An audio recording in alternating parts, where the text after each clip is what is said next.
자, 우리 강사님께 예를 올리겠습니다. 차려, 경례.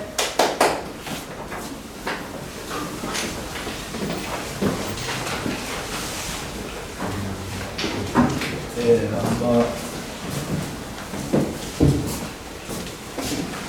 제가 또 영광스럽게 오늘 이 기회에 참석을 하게 됐습니다. 아마 작년 7월인가 이정희 이사장님께서 제 전공인 책이나라 조선 그것에 대해서 설명을 좀 하라고 해서 책의 나라 조선에 대해서 이제 여러분들하고 함께하는 건데 같이 이야기를 나눴습니다. 오늘 또 그때 이제 들으신 분들이 계시고 안 들으신 분도 계실 텐데 오늘은 좀 다른 주제로 말씀을 좀 드릴까 합니다. 오늘 제가 요청받은 주제는 효령대군의 리더십을 발표해달라는 이제 그런 거였습니다. 근데 사실은 이 효령대군의 리더십을 공부한 사람이 국내에 없더라고요. 아무도 없고 보통 이제 연구를 하기 위해서는 그 선행 연구를 봐야 되는데 선행 연구가 참 없었습니다. 그래서 제가 올해 2월 달에 효령대군의 리더십에 대한 원고를 써달라는 요청을 받고 요게 이제 썼습니다. 그래서 그때 효령대군의 리더십 요 내용의 어떤 틀은 이제 그대로 하고 내용은 물론 여기 있는 건 여러분들이 제가 1시간 동안 말씀드려야 되니까 여러분들이 여기 있는 내용은 그냥 이 책을 그냥 보시고 또 오늘 여러분들한테 말씀드릴 내용은 책자로 8페이지를 제가 새롭게 만들어 갔습니다. 개인적으로 한 달 전에 이 발표를 해달라는 말씀을 듣고 제가 최근에 2가지 강연 요청을 받았습니다. 제가 속하고 있는 출판학회에서는 챗GPT와 출판에 관한 얘기를 좀 해달라고 해서 인공지능에 관한 거하고 또 효령대군에 관한 거하고 이제 2가지를 열심히 이제 한 달 동안 공부를 했습니다. 그래서 지난번에 책의 나라 조선은 제가 박사 논문도 쓰고 한 여러 가지 그나마 이제 연구에 좀 익숙한 분야인데 이 효령대군 리더십에 대한 것은 아직 그렇게 저나 누구나 연구한 사람들이 없습니다. 근데 제가 가만히 생각해 보니까 우리 지금 이 앞으로 현대 리더십은 민주주의 시대의 리더십이고 국민 주권의 리더십이란 말이야. 그래서 이럴 때 리더십은 이제 서번트 리더십이 현대의 리더십인데 그러나 지금 현재 한국 사회에 돌아가는 거 보면은 대립과 갈등이 심하고 그리고 민생을 외면하고 또 지역은 점점 위축돼 가고 이럴 때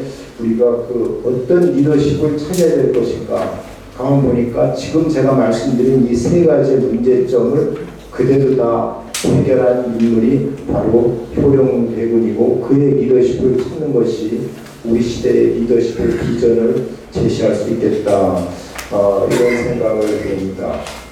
그런데 그동안 이제 제가 쭉 보니까 효령대군에 관한 여러 가지 오해들이 좀 있더라고요. 그래서 그거는 어떻게 보면은 청본사 계신 분들까지도 이제 그런 오해를 하신 분들이 간혹 계신 것 같아서 근데 그 오해는 사실은 정당합니다. 왜냐하면 실록의 기록을 그대로 믿는 거니까요. 근데 저희는 이제 역사 연구를 하면서 사료를 비판적으로 봐야 된다는 게 우리 이제 공부 방법이거든요. 그래서 그걸 이제 제가 하나하나 이제 말씀을 드립니다.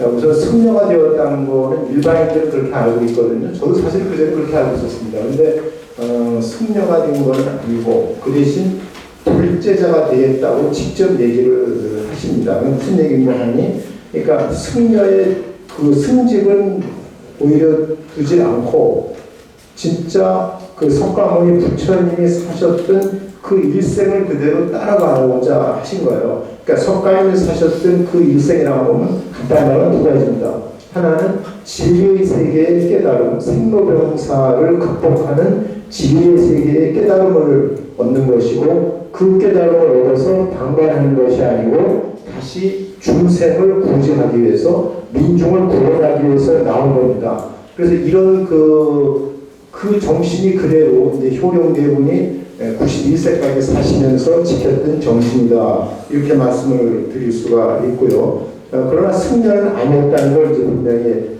말씀을 드리고요. 두 번째는 이제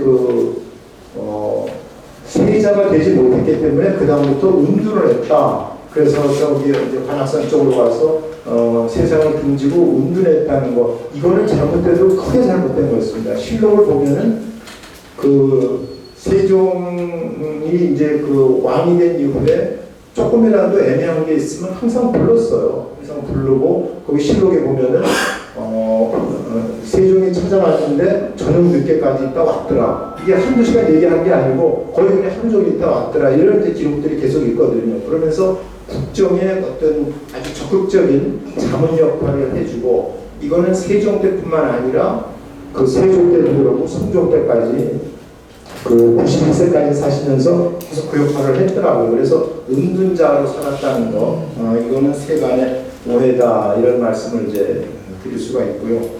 그 다음에 이제 진짜 또 오해가 있더라고요. 그 오해는 또 뭔가 하니, 술을 마실 줄 몰라서 중국 사신을 접대하지 못하니까 세자로 뽑지 않았다. 이건 사실은 태종실록에 그대로 나오는 얘기입니다. 그리고 이 얘기를 한 분이 또 태종대왕이에요. 그러니까 이거를 다들 이제 믿더라고요. 근데 그 기록은 분명히 있는데 제가 실록을 쭉 보니까 다른 기록들이 또 많은 거예요. 다른 기록들이. 그러니까는 예를 들면 임금이 효령대군한테 술과 고기를 하사했다.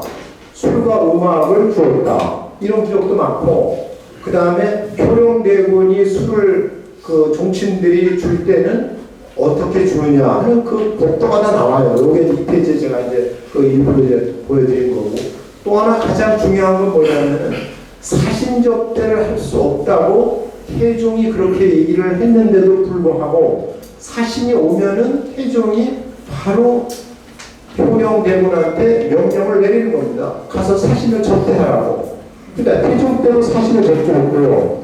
세종 때 기록을 쭉 보면은 중국 사신이 올 때마다 그 접대의 주역은, 가장 중요한 역할을 했던 주역은 바로 효령대군이었더라고요. 그래서 사신 접대를 못해서 세자가 되지 못했다 하는 거는, 그거는 일부의 이제 기록이다, 이런 말씀을 드리고요. 그래서 지난번에 원고에도 썼지만 이 태종은 문화정책을 아주 강력하게 이제 밀고 나가려고 이제 그랬던 거예요. 만일 그 시기가 좀 전쟁을 해야 되고 아마 이럴 시기였으면은 분물을 다 겸비한 효령한테 세자가 적합하다고 했을지 모르겠어요. 그러나 그 시대는 이제 그런 걸 끝내고 적극적인 문화정책을 이제 쓰고 싶었단 말이에요. 그리고 개미자나 활자를 태종이 10만 자를 만듭니다. 이건 어마어마한 사건이거든요. 되게 일반인들은 잘 모르는데.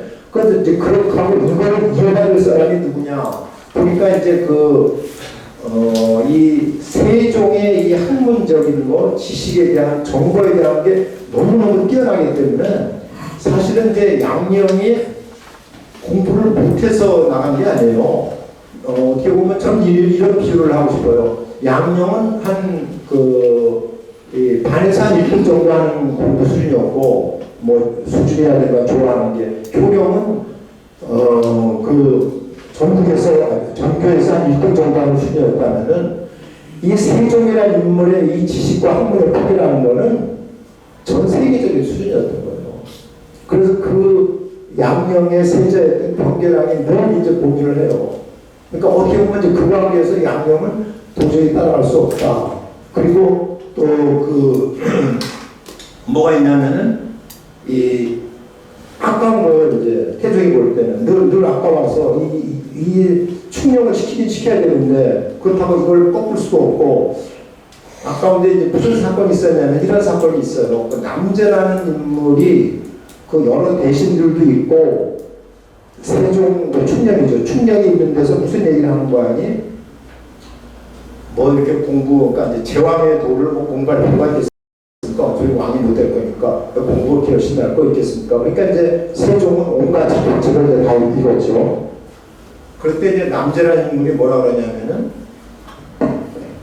내가 똑같은 얘기를 태종 주상이 했을 때 왕자 중에서 누구라도 왕이 될 수 있으니까 부지런히 공부를 해주십시오 하는 얘기를 드렸다 하는 이야기를 이제 충령한테 한 거예요. 여러 대신들이 있는데 이건 어떻게 보면 큰 사건이거든요. 사실은 이제 이건 잘못하면 그야말로 영적으로 이제 이 탄핵받고 징계받을 건인데 그때 충령이 가타부터 얘기를 안 하고 그 얘기를 그냥 덮어둘 수는 없으니까 이제 태종한테 이제 그 얘기를 한 거예요. 그랬더니 그때 이제 왕이었던 태종이 그러면 그 남자를 불러가지고 야단을 치거나 뭐 이래야 되는데 그러질 않고 허허 그 늙은이 대감하구만 이러고 그냥 웃고 넘어갔다는 얘기예요. 그러니까 어떻게 보면 이제 충령은 그때부터 그러니까 그때 어떤 그 엄청난 인물에 대한 그 받은 거가 있기 때문에 그냥 넘어갔던 거예요. 그러니까 어떻게 보면은 그 효령이나 이제 양령은 뭐 이제 술 먹고 뭐 기생 어린하고 놀고 이래가지고 이제 문제가 됐습니다만 사실 효령은 아무 문제가 없고 오히려 독서도 열심히 하고 또 이랬단 말이에요. 여러분들 효령 되면 부치를 한다. 이 야상이 다 거짓말입니다. 왜냐하면 그 야상 어떻게 나와요? 얼마나 웃겨요. 효령 되면 부치했다는 게 평소에 이제 이 양령이 폐위될 것 같으니까 그 다음 단계는 효령이라고 효령이 그동안 안 하던 독서를 열심히 하고 하는데 오히려 양양에 가서 너무 쓸데없는 짓을 해서 그 얘기 듣고 뭐 절에 들어가서 북을 하루 종일 쳤다.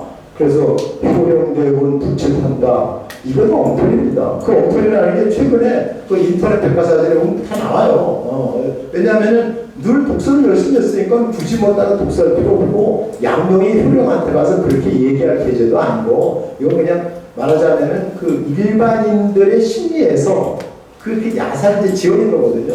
근데 이렇게 이제 확 떠도니까 이제 그렇게 이제 돈단 말이에요. 하루 이제 이런 것들을 보면서 우리가 생활의 오해들은 좀 벗어나면 좋겠다는 말씀드리고요. 그 다음에 이제 그 두 번째는 뭐냐면은 엇갈린 평가에 대해서 제가 쭉 그 실력을 찾아오면서 나름대로 이제 잡아봤습니다. 그 태종 실록에 있는 평가가 있어요. 그 평가를 보면은 읽어보겠습니다. 조룡대군은 자질이 미약하고 성질이 심히 고다서 계좌 자세하게 조목조목 일을 처리하는 것이 없다. 내 말 들으면 항상 웃기만 하더라. 뭐 이런 내용입니다. 여기에서 이제 그 하나 이런 사건은 있었다 보니까 실록에 보면은 그 효령대군이 14살 때 누가 벼슬을 좀 해달라고 부탁을 해가지고 그 벼슬을 했는데 그게 어울리지가 않아가지고 태종이 보고 한테 이제 들통이 났고 나중에 태종이 보고 이제 그걸 보고 뭐 크게 어린애가 했으니까 뭐 야단을 치지 않았다 뭐 이런 얘기가 있다 그러더라고요. 이제 또 그런 얘기가 있고 그 이 실록에서 효령대군을 비판하는 기사들이 있는데 보니까 또 이런 거는 있더라고요. 다른 집의 노비를 그 효령대군의 노비로 삼았다. 간호죠. 뭐 이제 이런 기록이 또 나오고 효령대군의 이제 간호들이 갑질을 많이 했다. 그래서 효령대군이 그 간호를 처벌해 주시오. 뭐 이런 기록들이 나오고 하는데 그러니까 이 효령대군에 대한 이제 비판적인 기사는 요 태종 대왕이 이야기한 거하고 지금 얘기한 이제 그런 정도, 이제 그런 정도가 이제 비판적인 기사들이고요. 그 다음에 이제 성종실록을 보면은 이 효령이 죽으면은 그러니까 성종 때까지 살았거든요. 그 9대 왕하고 같이 이제 살았죠. 그리고 이제 왕실 어른으로 이제 대접받은 거는 이제 6대죠. 세종부터 쭉 이제 그렇게 갔는데 그 끝나고 나면 졸기라는 걸 써요. 거기에 졸기에 보면은 뭐라고 나오냐면 총명하고 민첩하였으며 독서하기를 좋아하고 활쏘기를 잘하였는데 5번 싸서 5번 다 맞춰가지고 위사들까지 깜짝 놀랐다. 뭐 이제 이런 기록이 있습니다. 이걸 보면은 문과 무 모든 거에 이제 뛰어난 인물이라는 게 이제 바로 여기 이제 드러납니다. 이것이 그 성종실록의 평가고요. 그 다음에 중종실록에 보면은 그 중종실록에는 그 효령대군의 이야기가 그 신하들의 상소문에 나와요. 신하들의 상소문. 왜 나온 거 아니? 중종을 최고의 군주로 만들자, 성군으로 만들기 위해서 그 10가지를 쭉 냅니다. 그 이 상소문을 쓴 사람이 누구냐면 이현적이에요.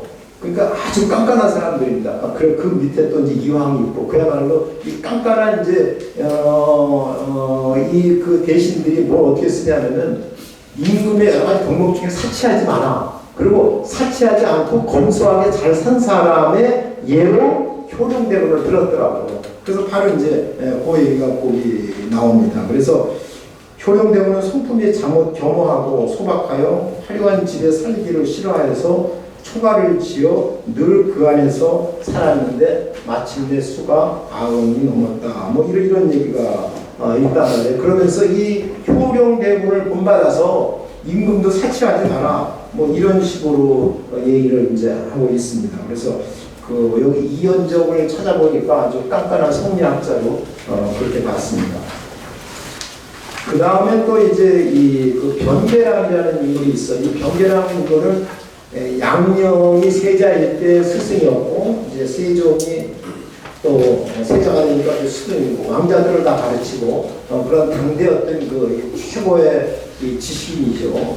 그리고 학자고, 근데 그 개인적으로는 아주 노랭이였단 말이에요. 그러면 집에 그냥 막 먹을 게 쌓였는데 옆에 누구 좀 주시오 그러면 안 주고, 나중에는 그 다음날 지나니까 나 썩어가지고 버렸다. 뭐 이런 야사 같은데 이제 그런 얘기도 나오고 하는데, 그러나 글과 문장은 너무 잘 써가지고 모든 외교 문서를 다 이 변계랑이 쓰고, 그리고 학식이나 이런 게 참 어마어마했던 인물이더라고요. 그래서 그 인물이 바로 이 효령대군을 평한 게 있습니다. 뭐라고 평했냐면은 온화하고 문명한 기질을 가진 데다가 효제와 충실이 독실하다. 그리고 배우기를 좋아했다.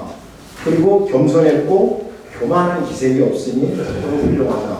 뭐 이런 그 얘기를 그 스승인 변계랑 그 민심했다. 이렇게 이제 말씀을 드릴 수가 있습니다. 그러면 그 당시 민중들, 일반 서민들, 우리 리더십이라는 민중을 향한 리더십이라고 할 때 당시 민중들은 어떻게 보았느냐? 딱 한마디예요. 생불이었다. 살아있는 부처였다. 또는 보살이었다. 이렇게 보더라고요. 부처는 이제 깨달음을 얻어서 그걸 주고 중생을 구제하러 나간 사람이고, 보살이라는 것은 앞으로 미래에 올 이제 구세주를 이제 불교에서 보살이라고 그러거든요. 바로 보살이나 이런 살아있는 부처로 봤고, 또 그 양령대군하고 일화에서도 나는 살아서는 그 국왕의 형이고 죽어서는 보살의 형이 될 텐데 뭐 걱정이냐, 뭐 이런 일화들을 하는데 바로 이제 양령도 보살을 하고, 이것이 양령만이 아니라 그 당시 민중들이 효령대군을 보던 그런 인식이었다. 이렇게 말씀을 드릴 수가 있습니다. 이제 제대로 이제 본론에 들어가서 효령대군의 리더십의 성격을 보면은, 요건 제가 여기에도 이제 써놓습니다. 그 틀은 이제 그대로 갑니다. 그러나 내용은 이제 조금 보완을 했습니다. 그래서 세 가지더라고요. 하나는 화합과 조화의 리더십이고, 두 번째는 민생을 중시하는 리더십이고, 세 번째는 지방자치, 주민자치, 지방자치의 효시를 이뤄냈던 그런 그 지역 주민들하고 그대로 밀착했던 리더십이다. 이제 이렇게 이제 봤습니다. 우선 화합과 조화의 리더십을 보면은요, 그 당시 시대 상황이라고 써놨잖아요. 시대 상황은 지금보다 훨씬 더 이 갈등과 대립 구조가 심했던 사회더라고요. 그렇지 않겠어요? 지금도 뭐 우리가 세대 차이, 또 뭐 보수 진보 이념 차이, 뭐 여러 가지 뭐 지역 차이 뭐 이런 게 있습니다만은, 사실은 지금의 차이보다 훨씬 더 심각한 시대를 살았습니다. 근데 그러니까 이제 새로운 왕조가 바뀌면서 이제 불교는 청산해야 될 세력이고, 그 유신 세력이 이제 새로 짓는 거예요. 그러면 대개는 그냥 이쪽으로 가야 되잖아요. 더군다나 그 아버지, 할아버지가 다 그걸 만들었는데, 근데 효령의 처신은 불교로 갔습니다. 나는 불제자가 되겠다. 이렇게 갔어요. 그러나 우리가 이제 요것만 알면 안 되고 불제자로 갔을 뿐만 아니라 동시에 유학자의 길도 그대로 걸어요. 왜냐하면 거기서 엄청나게 많은 독서를 했고 또 그것도 유학자들 못지않게 병계량이라는 당대 최고의 학자한테 가는 직통을 이제 배웠기 때문에 그렇게 해서 그 최고의 유학자 동시에 아주 철저한 불교 신자 이 두 개를 이제 경험한 겁니다. 경험하면서 이제 이분의 얘기는 뭐냐면은 유교와 불교가 다르지 않다 이렇게 보는 겁니다. 그 다음에 유교와 불교는 근원 뿌리가 같다 이렇게 본 거예요. 그래서 그 구체적인 증거가 뭐냐? 효도하라, 형제 우애하라 이런 것이 그대로다. 그건 유교에도 들어가고 불교에도 들어간다. 그래서 유불 조화론 이걸 이제 주장을 합니다. 그리고 말뿐만 할 게 아니라 부모 운중경이라는 효도에 관한 그 불경을 필사를 해가지고 가족들과 같이 필사를 해가지고 그거를 이제 광덕사에 시주를 하고 그 마침 그 복사본을 크게 이제 만들어가지고 여기서 하셨잖아요. 그건 정말 크게 의미 있는 일이라고 이제 생각을 합니다. 그 다음에 이제 그 세 번째 세종대왕과 이제 효령대군의 그 형제입니다. 지금도 예를 들어 나는 보수파도 아니고 진보파도 아니다. 그럼 이 사람은 갈 데가 없습니다. 아무 써주지가 않아요. 정권이 바뀌어도 이 사람은 늘 찬밥이에요. 그럴 수밖에 없잖아요. 그런데 효령이 말하는 게 그런 거거든요. 나는 양쪽에 다 좋기도 하고 양쪽에 다 싫기도 하고 양쪽에 다 장단점이 있다. 뭐 이런 거. 이럴 때는 되게 그냥 내쳐집니다. 그런데 이 효령대군은 그 당시 특유의 그 화합 능력과 특유의 추진력 때문에 끝까지 영향력을 행사하면서 살아남은 거예요. 살아남아가지고 오히려 정권의 안정에 도움을 주고 민생을 윤택하게 하는데 이바지했다. 이제 이런 말씀을 드릴 수가 있습니다. 물론 여기에는 이 형을 크게 우대했던 이런 그 세종대왕의 그 리더십이 또 그대로 있는 거죠. 이것도 물론 우리가 이제 같이 봐야 됩니다. 그래서 그 형제 우애를 그 입증하는 실록의 기사 여기 이제 세 가지 제가 썼죠. 여러분들도 요즘은 그 조상조 실록을 뭐 컴퓨터나 핸드폰에서 그대로 그냥 조상조 실록이라 했지만 바로 원문에다 뜨고 거기다가 효령대군 치면은 또 관련된 게 쫙 나옵니다. 그래서 그걸 보니까 한 세 가지만 제가 봤습니다. 그래서 왜 그 유명한 일화잖아요. 이제 사신들이 와서 술을 대접을 하는데 세종은 와서 일어서서 받더라 임금이. 그러니까 이 중사들이 깜짝 놀라는 거예요. 어떻게 임금 일어서서 술자를 받을 수가 있냐. 그러니까 이 군신이기도 하지만 동시에 형제 우애로 형제라는 이 천륜을 어길 수 없으니까 간 것이다. 한희정승이 이제 그렇게 설명을 하니까 이제 감탄을 했다. 뭐 이런 기록들이 나오는 게 첫 번째 겁니다. 두 번째는 뭐 효령을 찾아왔다가 감리까지 한다는 얘기는 뭐 많이 나옵니다. 많이 나오고 그 다음에 세 번째가 재밌더라고요. 세 번째 뭐냐면 효령이 질병에 걸렸어요. 질병에 걸렸는데 종친들이 다 찾아가가지고 가서 이제 질병에 걸렸다가 효령대군이 그 질병에다 난 거예요. 난 거니까 우리 축하하러 가자. 갔더니 정말 났어요. 나가지고서 이제 막 축하를 해가지고 막 춤을 추는데 세종대왕까지 같이 춤을 췄더라 하는 기록이 여기 이게 어디입니까? 여기 효종 9년 그 실록에 바로 나오는 이제 그 기사입니다. 그럴 정도로 말하자면 91세까지 살면서 이렇게 그래서 저도 어떤 때는 누가 아마 이제 보건학이나 이런 거 하신 분들은 그 효령대군의 이 건강 비법 같은 거 연구하시면 좋을 것 같은데 그 기록을 보면은 효령대군은 어릴 때부터 병치레가 많고 한해 질병도 잘 걸리고 그랬다 그러더라고요. 그런데 91세까지 사신 거예요.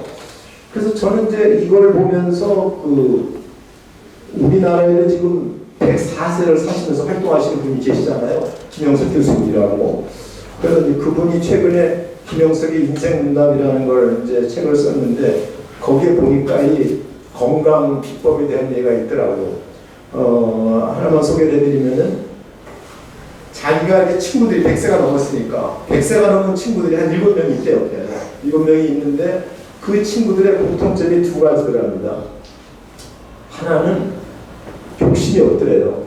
욕심이 없으니까 스트레스를 안 받더라 하는 거고, 이제 두 번째는 남욕을 하지 않더라. 그래서 이 두 번째가 굉장히 중요하겠구나 생각을 했어요. 남욕을 하지 않겠구나. 효령대군도 누구 욕했다는 기록이 아예 없잖아요. 바로 이제 이런 걸 이제 제가 보게 됐습니다. 그러면서 이제 이 세종 후기에 말하자면 이 처음에는 숭의 불교를 억압하는 정책을 쓰다가 나중에는 오히려 세종이 그 숭불군주로 바뀌지 않습니까? 심지어 월인 청담 지곡이라는 그런 그 가사도 이제 쓰고 할 정도로 간단 말이에요. 그 월인 청담 지곡은 뭐냐면 월은 달 아니에요. 천각.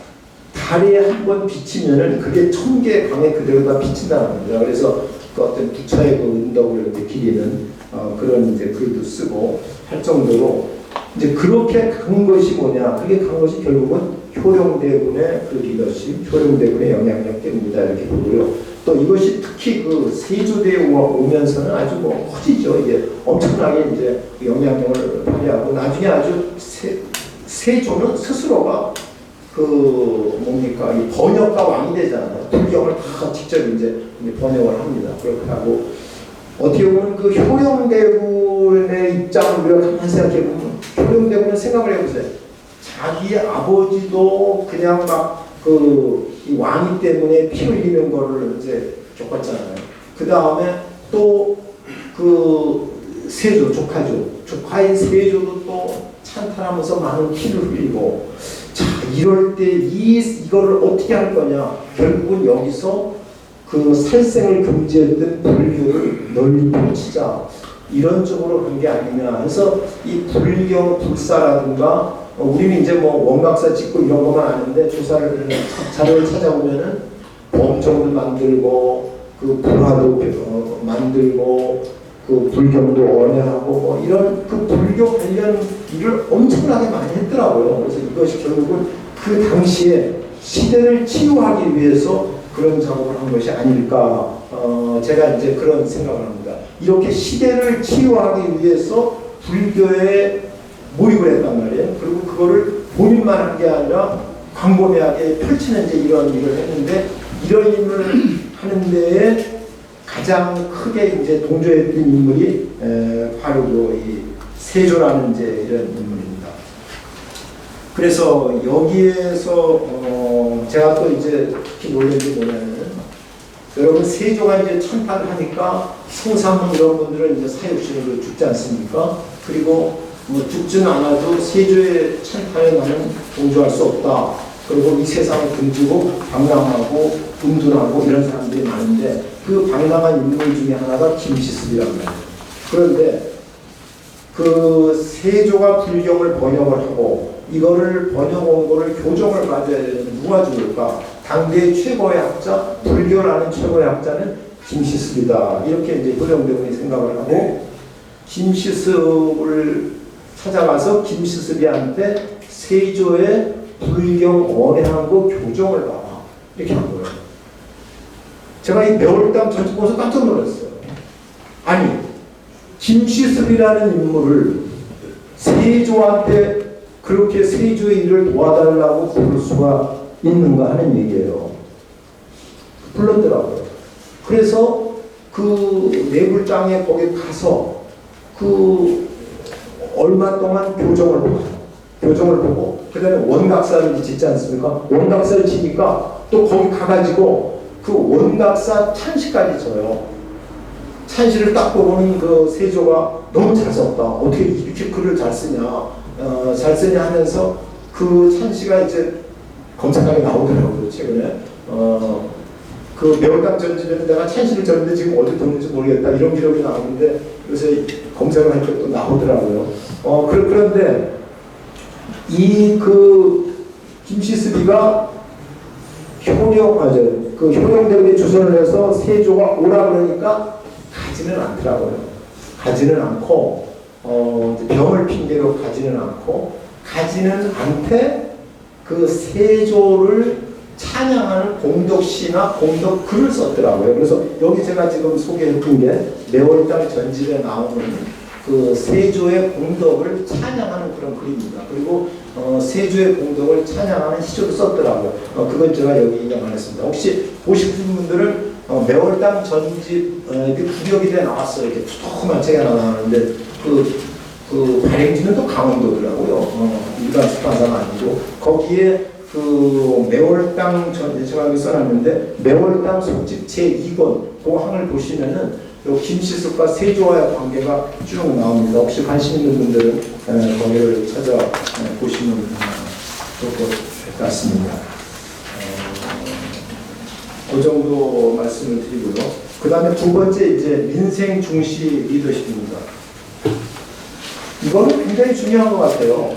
뭐 옛날이나 지금이나 진짜 민생을 중시하는 리더들이 참 없잖아요. 그러니까는 사찰에 들어가 살지 않습니까? 사찰에 들어가 살다가도 뭐 굶어 죽는 국민들이 나오네, 또 밥 못 먹는 백성들이 나오네 하니까 사찰에 있는 음식하고 곡식을 풀어가지고 그분들을 다 준 거예요. 그리고 세종하고 효령대군이 만나가지고 하는 대화도 결국은 뭐예요? 이 농사 걱정. 가뭄이 드니까 걱정이 돼서 찾아왔어요. 찾아오니까 한참 얘기하다가 비가 내리는 거예요.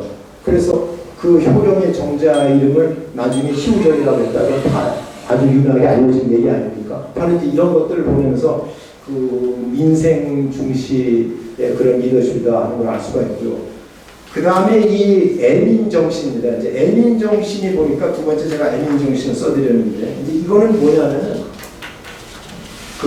이 세종하고 그 효령대군이 애민정신은 같아요. 이건 여기다 좀 써드릴까요? 제가 이제 그 해석하는 이건 제가 이제 해석하는 겁니다.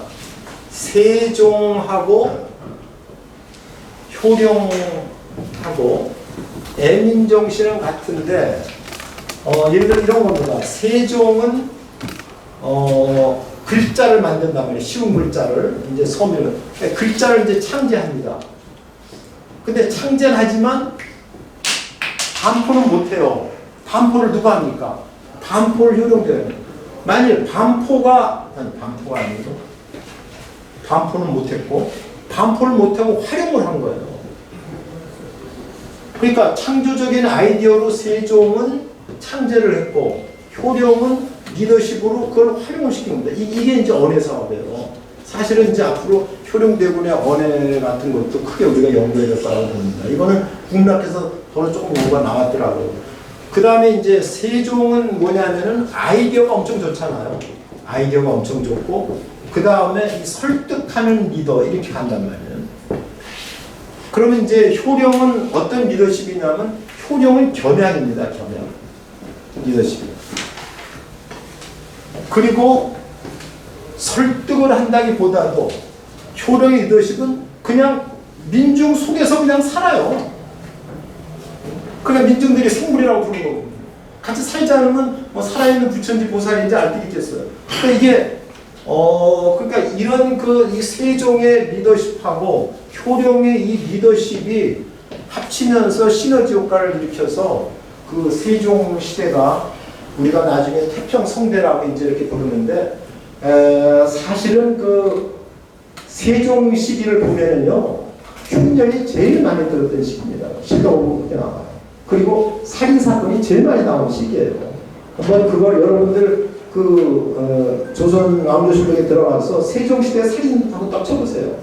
엄청 많이 나옵니다. 제일 많이 나와요.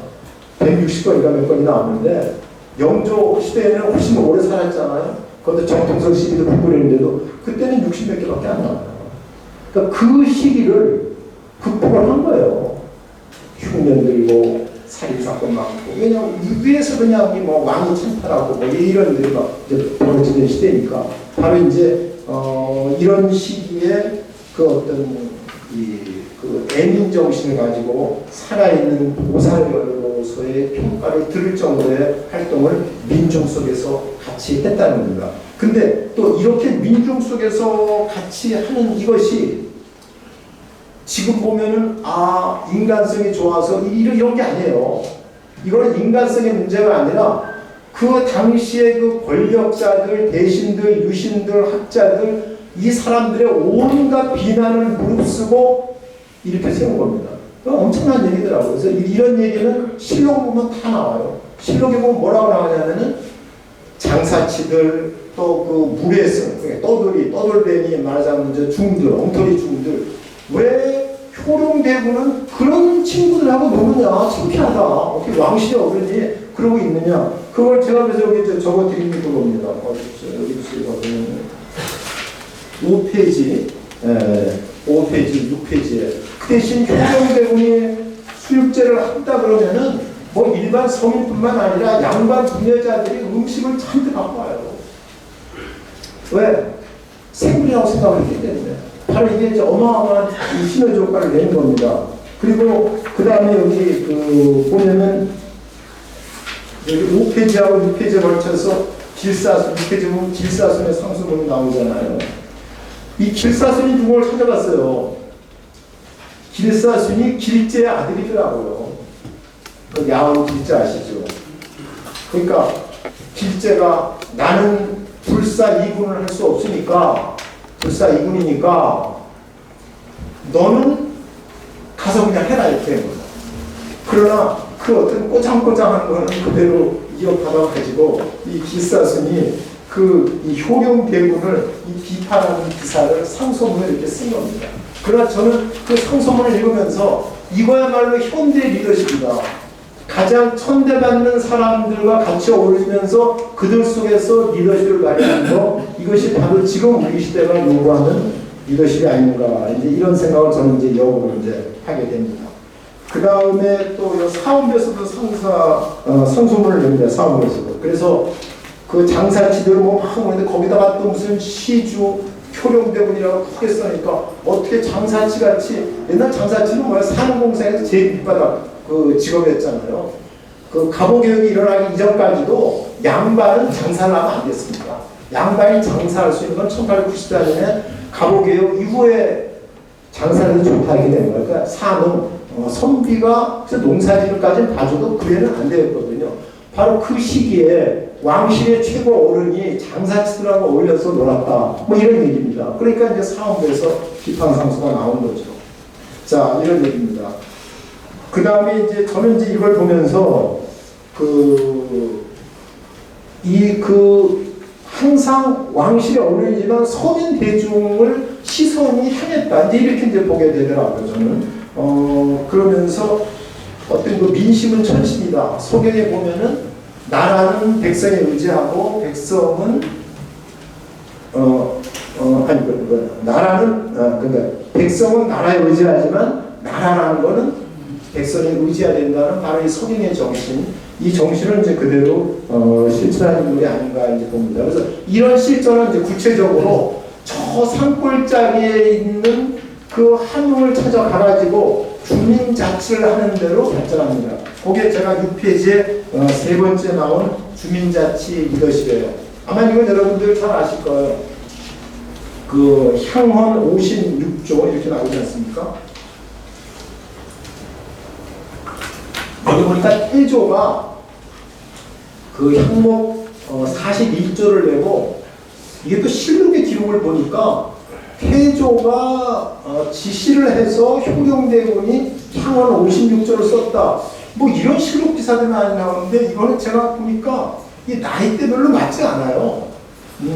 그 태조가 갔을 때는 1398년이면 효령대군이 겨우 2살 때고, 그리고 태조가 돌아가실 때 보면은 뭐 12살이 넘지 안 됐어요. 그래서 제가 이제 글을 좀 고쳐서 태조의 뜻을 이어받아. 이제 이렇게 태조의 뜻을 이어받았다는 게 맞을 것 같아요. 근데 이제 나중에 이제 한 2, 300년 후에 사가들이 이제 기록을 하다 보니까 뭐 태조의 지시를 받아 뭐 이러고 나오는데 이제 그건 아니라는 이제 생각이 듭니다.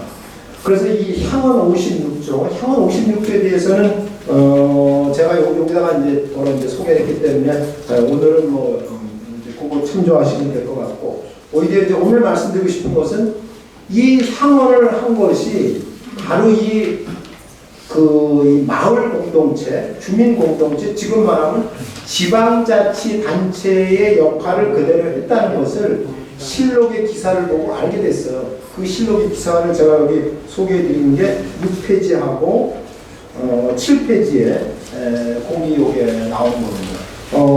여기 보니까 뭐 현장도 뽑고 지역의 리더죠. 그 다음에 지역의 교육을 담당할 교장, 양감 뭐 이런 사람도 뽑고 또 지역의 무예를 담당한 또 수송무관도 하고 이런 쭉 갔다는 거예요. 이런 걸 쭉 간 거를 고종시대에 몇몇 사람들이 깨뜨리려고 한다고 이렇게 하지 마십시오 하고 우리가 500년 동안 풍속과 교화를 바로잡고 기강을 세웠다. 그래서 이런 효령대군의 향원 56조를 때문에 이걸 강습하면서 아주 공경하고 귀중히 여기면서 이런 자치를 이루어왔다. 뭐 이런 얘기가 이렇게 나오더라고요. 그래서 이것은 결국은 뭐고 하니 지방자치 효시. 지금도 사실은 이제 지방자치를 한다고 그러지만 엉터리가 많잖아요. 진짜 이 지역마다 살아나야 되는 이런 하나의 그 샘플을 바로 그 항구에 가서 이제 보여줬다. 뭐 이제 이런 말씀을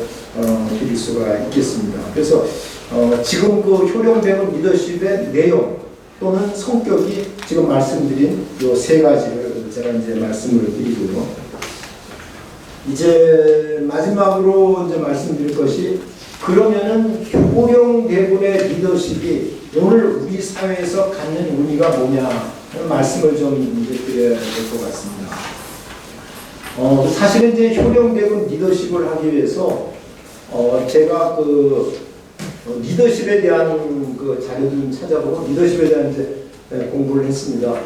옛날은 주로 이제 책을 보고 공부를 했는데 요즘은 챗GPT에다가 물어보면은 챗GPT에 물어보면은 한국 정보는 그런 건 아예 물어보실 생각하지 마시고 외국에서 하는 거는 잘하고 또 MS에서 나온 챗GPT 비슷한 그 빙이라는 게 있어요.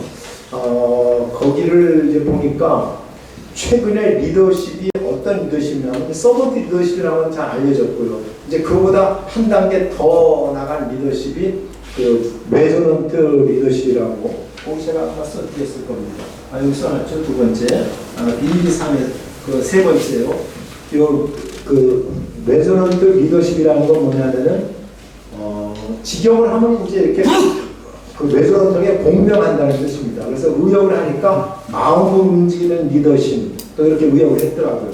그래서 이게 이제 그 공명의 리더십 뭐 이런 식의 이제 얘기를 했습니다. 그래서 여기를 이제 찾아보니까 그 챗GPT에다가 펠린이 어떻게 해갖고 이제 물어보니까 그 다니엘 골만이나 이런 사람들이 그 얘기를 하는데요. 이런 얘기를 합니다.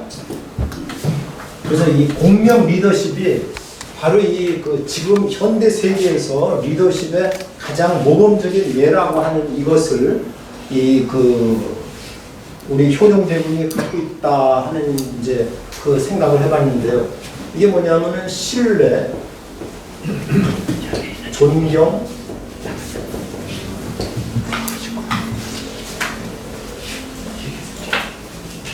그 다음에 친절.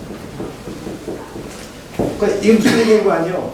그 리더십이 구성원들과의 사이가 신뢰가 있어야 되고 존경을 해야 되고 친절해야 된다 하는 여기 이건 제 얘기가 아니고 고울만이라고 저하고 이름이 좀 비슷하죠. 예. 그 다니엘 고울만이라는 이제 이 사람이 여러 가지 근데 제가 이제 크게 두 가지만 말씀드리면은 신뢰, 존경, 친절. 그 다음에 목표 공유. 그리고 비전을 공유하는 겁니다. 그러니까 민중들이 비전을 갖게 만들어주는 거예요. 근데 바로 이제 이 역할, 이 두 개 역할을 15세기의 효령대군이 그대로 했구나 하는 걸 제가 이제 느꼈습니다.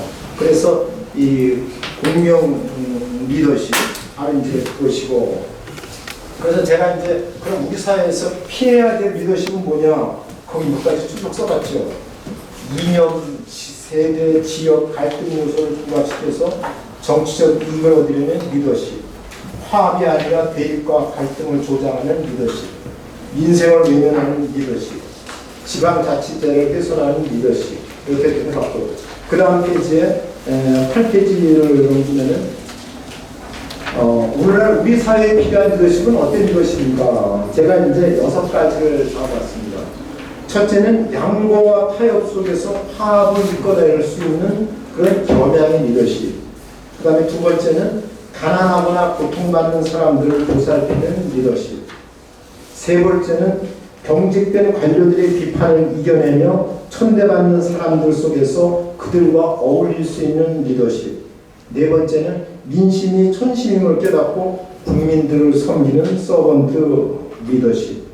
그 다음에 다섯 번째는 소외되거나 낙후된 지역을 찾아가 그 지역의 비전을 제시하는 리더십. 여섯 번째, 검소한 생활을 실천하는 리더십. 이게 지금 대한민국 21세기에 우리에게 필요한 리더십인데 바로 이 리더십의 내용들이 효령대군의 리더십에 그대로 담겨 있다 하는 것이 이제 제 해석입니다. 제가 조선왕실록을 읽은 저의 해석입니다. 그래서 우리가 이거를 이제 펼쳐야 될 의무가 있지 않은가 이런 생각을 해보고요. 그리고 또 한 가지 이 공명 리더십, 그 매저넌트 리더십을 보면서 아주 재미난 비유 하나를 제가 소개를 해드리겠습니다. 뭐라 그러냐면요. 만약 여기 이제 이 비전을 공유하라고 그러지 않습니까? 여러분이 선박을 구조하는 그런 리더라 그러면은 그 리더가 중요한 거는 뭐 예를 들어 선박을 하는 거죠. 목재를 모아오고 또 사람들을 이렇게 일을 배치를 분담시키고 뭐 이런 일을 이제 하는 거 아닙니까? 그러나 공명 리더십의 리더는 이런 일을 하는 게 아니라는 겁니다. 공명 리더십의 리더는 무슨 일을 하는 거냐? 그 사람들이 거대한 바다, 무한한 바다를 동경할 수 있도록 가르쳐라 이런 얘기야. 그러면은 바다를 동경하게 하랍니다. 그래서 저는 이제 결론적으로 오늘 우리가 우리 시대에 그 어떤 리더십이 필요한가를 사람들에게 얘기할 때 우리는 어떻게 해야 되는가? 그 선박을 구조하는 사람들이 디테일 하나하나를 제시하는 게 아니라 바다를 보여줬듯이 우리에게 중요한 리더십의 비전을 바로 15세기 효령대군이 했던 그 리더십을 그대로 보여주는 것, 효령대군의 바다와 같은 그 리더십을 보여주는 것이 우리 역할이 아닐까 이런 말씀을 드리면서 제 이야기를 마치겠습니다. 감사합니다. 고맙습니다. 감사합니다. 차려 경례. 수고하셨습니다.